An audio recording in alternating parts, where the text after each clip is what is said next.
Subscribe कीजिए मेरे channel को और बेल आइकन दबाइए ताकि आपको लेटेस्ट वीडियो का नोटिफिकेशन सबसे पहले मिले।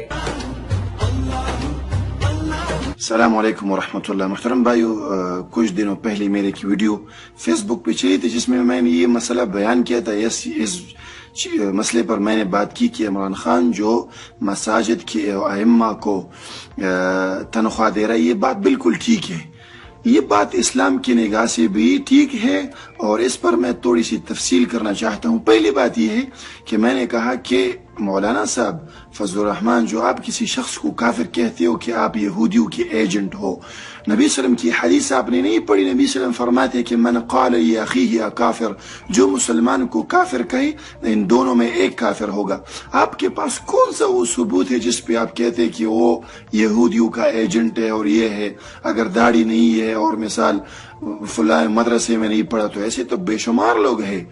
अगर ये कि वो पाकिस्तान की सदारत चाहता है तो ये तो आप भी चाहते थे। उन्होंने तो CIA को कहा भी नहीं था। आपके बारे में तो मशहूर है CIA एजेंट ने कहा था और जो उनका एम्बेसडर है उन्होंने कहा था कि ये हमारे पास आए थे मौलाना साहब और उन्होंने कहा कि आप मुझे मौका दे, मैं आपकी पूरी खिदमत करूंगा। तो अगर एजेंट बनता है कोई शख्स तो आप अपने पर फिर क्या फतवा लगाएंगे? फिर उन्होंने कहा कि अगर मसाजिद का इमाम को तनख्वाह दी गई तो हक बयान नहीं करेंगे। मैं कहना चाहता हूँ कि क्या ये मसाजिद का जो पेश इमाम है अब ये हक बयान करते हैं? नहीं, अब भी हक बयान नहीं करते। अब कौन सा हक है? हक वो है जो कुरान और हदीस है, कुरान और सुन्ना हक है। बुजुर्गों को किससे उसने ये किया, बुजुर्ग फरमाते थे बस जिस पार्टी से ताल्लुक उनकी तारीफें करना। हक तो अभी ये बयान नहीं करते। अगर तनख्वाह लेने से कोई हक से मना होता है तो आप पहले इस्तीफा दे दें पार्लियामेंट से, फिर दूसरों को मशवरा दे दी। आप किस रूह से कहते कि नहीं अगर वो अइम्मा तनख्वाह लेंगे तो हक बयान नहीं करेंगे और मैं जो लेता हूं तो मैं बयान करूंगा? अजीब बात। खुद अपनी मदह खुद करते हो आप। अब फिर आपका जो भाई है PIA में जो इमाम है उसके बारे में, वो जो तनख्वाह लेता है उसके बारे में आपकी क्या राय है? लेकिन वजह ये है मुहतरम भाइयों, हमें जो वजह समझ आई है, मौलाना फजलुर रहमान के तमाम जो वोट बैंक है वो मदरसे मसाजिद है। अक्सर मसाजिद जो उनके मकतब फिक्र है देवबंद, इनसे ताल्लुक रखते हैं। ऐलान होता है मस्जिद में कि भाई मौलाना साहब का जलसा है या वोट देना है तो सब उधर चले जाते हैं। इसको खतरा है अगर इमरान खान साहब इनको तनख्वाह दे देता है तो फिर ये इसका जो वोट बैंक है ये चला जाएगा। ये मेन वजह है, कोई ये वजह नहीं कि इस्लाम को इससे खतरा है।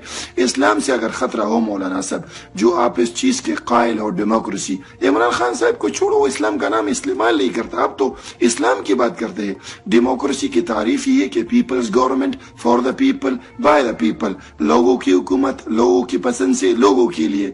और अल्लाह कहते कि इन्नल हुक्मु इल्ला लिल्लाह, अल्लाह का हुक्म। तो आप खुद कैसे इस पार्लियामेंट का हिस्सा है? फिर मौलाना साहब आपके बारे में जो भी करप्ट हुकूमत हो, नवाज शरीफ हो, जरदारी हो, तमाम का आप हिस्सा बने। आप कौन से इस्लाम की बात करते हो? इमरान खान ने तो अपनी हुकूमत में सूद को खत्म किया, माशाल्लाह, गुड। जिसकी we have to appreciate the good.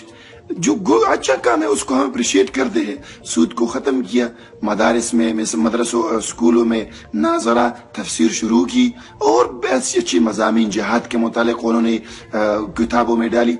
आप वो इस्लाम हमें बताए कि आप जिसके लिए खिदमत करें। अगर आपका मकसद इस्लाम है तो आप जो दूसरी इस्लामी पार्टी है उससे आप क्यों ऐसा, आपका उनसे ऐसा बुग़्ज़ है जिस यहूदियों का?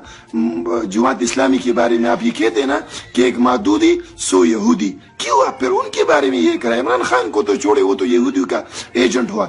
दूसरी जो इस्लामिक पार्टी है, लेकिन वजह ये है अपने जेबों की परवाह है, आपको जेब भरने हैं और ये सिर्फ उसी हुकूमत में हो सकते हैं जो करप्ट हो, जिसमें आपको फायदा हो। आप फाटे की अभी मिसाल ले ले, ये कादियानियों के बारे में ले ले। कानून बन रहा था कि कादियानियों को पार्लियामेंट में हिस्सा दिए जाए। किसने उनको सपोर्ट किया? JUI ने, जो खुद को इस्लामी कहते हैं।